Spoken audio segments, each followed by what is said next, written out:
can you change your neighborhood one child at a time? Well, join us today for a discussion of that as we think about foster parenting. My name is Mike Dyes. Welcome to Weekend Connection. Now, let's get connected. In the mid-1800s, about 30,000 homeless or neglected children lived in New York City streets and slums, and many of these young people were placed with families across the U.S. This was the beginning of foster care in the United States. Today, the needs are still great as we seek to help children abandoned or abused to find loving, caring homes, and sometimes that's through foster care. Well, today we talk with TJ and Jen Men, who stepped out in faith and followed God's calling as foster parents. TJ is a 2005 graduate of the United States Military Academy and serves as an aviation officer in the U.S. Army. He earned a master's degree in public policy from the John F. Kennedy School of Government at Harvard University.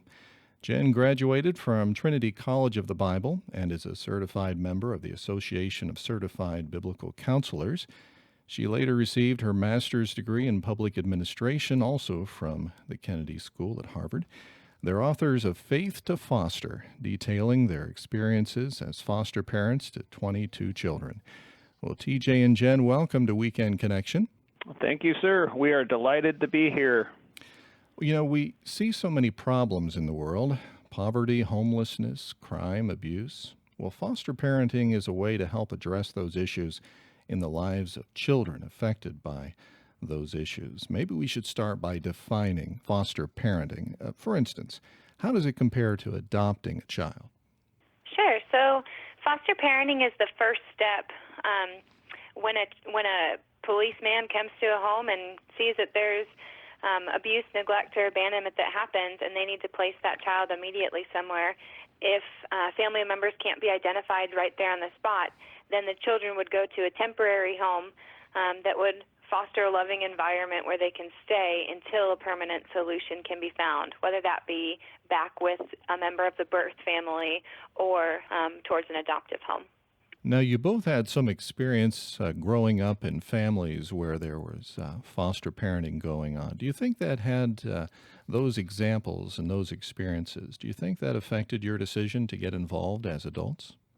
Yeah, I really do. And my parents fostered when I was growing up, and so I got to witness firsthand and see several different children come into our home. My brother and I, had several different siblings growing up, and we got to see some of the situations and things that these children were going through. And then Jen was on a shelter of a children's home when she was in high school. And so we both had this experience where we knew that foster children were out there and knew that these children needed homes. And as Christians, we knew that God really cares about the kids. In James 1:27, it says, "Religion that God our Father accepts as pure and faultless is this, to look after orphans and widows in their distress." And so these children often have lost everything, that is secure around them in the world. They've lost their family, they've lost their home. Many times they are split even from their siblings. And so they are really grieving and in a difficult spot. And so we felt like this was a ministry we had some familiarity with and something that we could do together. As a society, we're trying to balance the desire to keep families together with the responsibility to help those who are abused or neglected. Is that a lot of what foster parenting is about? You want to keep the families together, but temporarily you try to find a loving home where they can go? Absolutely. So foster care is one of these social policies that we don't want to see disappear. We always want there to be a safe place for children to go when they are in danger of severe harm. And thankfully, local agencies can provide a lot of support in-home to try and prevent children from being removed. And so foster care is seen as something that only happens when the child has experienced or is in severe risk of experiencing danger or harm. Well, our guests today are Jen and TJ Men, authors of Faith to Foster, a book detailing their journey as foster parents to 22 children. In your book, you write that you didn't want to overthink the decision to foster parent. What do you mean by overthink of it? Maybe the fears of what might happen that they could keep you from even trying to be foster parents? Yeah, I think waiting for the perfect foster time to become a foster parent is like waiting for the ocean to stand still. It's just never going to happen. And when we started realizing there'll always be a reason why our life can't accommodate. We're newlyweds, or we just had children, or we have this vacation coming up, or we host company all the time. There'll always be an excuse. And so once we started thinking about foster care from the perspective of the child, their whole world in life has just changed forever. And we started realizing instead of why not, it was, okay, we can accommodate this. By God's grace, we'll be able to make it work.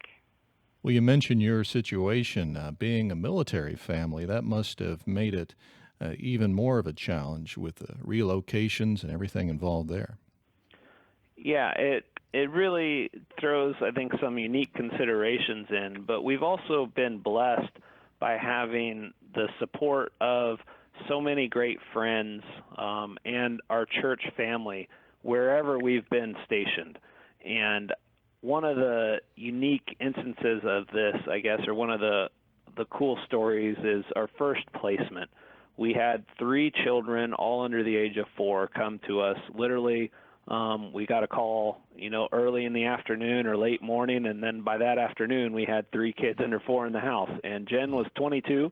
We'd never had kids of our own before, and all of a sudden we go from 0 to 3, and our friends and our church family just really came together and supported us in a big way. They brought over food, they brought diapers, strollers, all kinds of toys, and these things that really just made us feel loved and supported.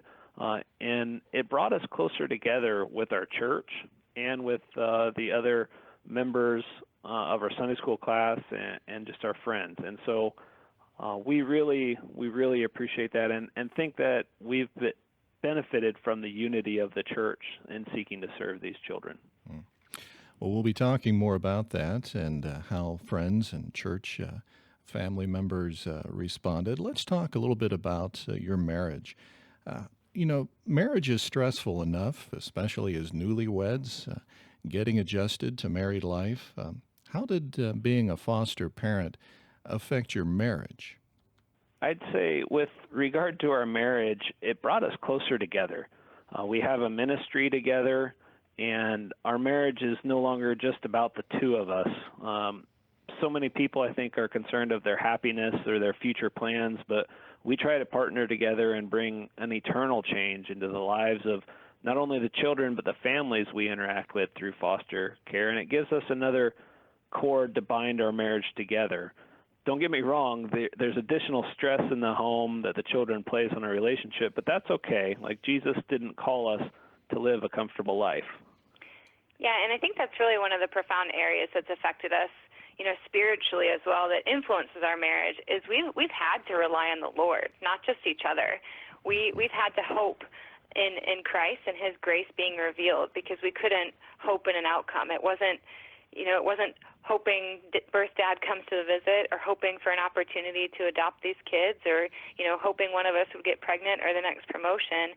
It was really just hoping that God's grace would be revealed in whatever situations came our way, because every day was different. Our guests are Jen and TJ Menn, authors of Faith to Foster, a book detailing their journey as foster parents to 22 children. You write that together you could be used to do a greater ministry than you could independently. What do you mean by that? I think we had both, so at West Point, we both had taught Sunday school together, and we had both kind of been involved with some relationships, either Bible studies or mentorships, things where we were doing those things. But I feel like one of the reasons Christians should get married is to further the kingdom of God together and to serve God together. And so we really tried to focus on an area where we could do something together, the 2 of us, that maybe we couldn't have done apart. And I definitely see, even though Jen and I are separated right now geographically, this is a ministry that I could not have done on my own. And I think Jen would probably agree that without maybe some of the financial support that my job provides and things that she could probably not do it on her own either. More than just the money, honey. And she's holding down the home with we have some kids in the home right now that she's taking care of, which is nothing new for Jen. She's a champ at this. I've been on multiple short-term deployments, sometimes coming home to more kids in the home than when I left. So Jen's a very capable and competent mother. Now, do you find that the two of you react differently to the same situation that comes up in foster parenting? That TJ, you react one way, and Jen, you react another to the same thing? Absolutely. Oh my goodness. And I think that's the case in any sort of parenting, but because foster parenting by its nature just brings in children that don't necessarily have the genetic traits of mom or dad, it gets more amplified. And I think we've had to learn to just work together in that way, to kind of pair together the grace that's required and the mercy and the discipline and structure. But I think, foster parenting, if you look at it, it seems like a big undertaking. But in the day-to-day life, so much of it just looks like the normal American life. I mean, kids playing at the playground and going to school and doing their thing. I think you touched on this earlier, but give us an idea, maybe through an experience that you had with one of the children. What is it like for a child to go from a home where there's maybe abuse or neglect, being taken by these strangers, and then taken to another home, also strangers? Can you give us a sense of what that is like for the child coming into a foster home? Sure. One of the children I think about is little Jasmine. She was 4 years old and the oldest of three that came to us, different from the first placement TJ mentioned. But when she arrived, she was literally just trembling. She would hide behind the policeman that came with her. She was having these fearful night terrors, and she could hardly speak besides cursing, even though she was almost 5 years old. And, we just provided structure. We provided the same routine each day and meals. And oftentimes she, like other children, will just wolf down the food and just keep eating more and more if you keep giving it to them, because they're just not used to that. They're in, survival mode. And sleep is really hard. It's a new, scary place, so it's a lot of singing and rocking and comforting. But within several months, she just became a typical girl, freely dancing, conquering fears, confident in herself, chattering away like a typical girl. And that sort of shift, it happens through a lot of prayer and time, but also just by providing just a comfortable, safe place. And that sort of life shift that we see isn't just us getting to know her. It's really her learning that she can do more than just survive. If somebody's listening and maybe thinking, this might be something for me, how would they get started finding out about whether foster parenting is for them? Sure. So we have a website that they can learn more about how to get started with foster parenting, and it's called www.faith2foster.com. That's faith2foster.com. And there on the website, there's a link at the top of the page just called How to Start, and you can click on that. And really, one of the big reasons we wrote the book was just to expose people to foster care and what it is and what it isn't, and so that they can understand what they're going to get themselves into. There's no commitment. There's no signing your life away if you show up for a training or an orientation and things like this. And there are links on the website that for each person's state, no matter what state you're in, that you can get information about and try to maybe tap into foster care and to just learn more information about it. All right, that's faith2foster.com. Jen and TJ Men, thanks for sharing with us today here at Weekend Connection. Yes, sir. Thank you. My name is Mike Dyes. Join us again next week for Weekend Connection. Thank you for listening to this feature, a production of BBN, the Bible Broadcasting Network. BBN provides 24-hour Christian programming, great Christian music, and Bible teaching. Listen to BBN by clicking the link in the description.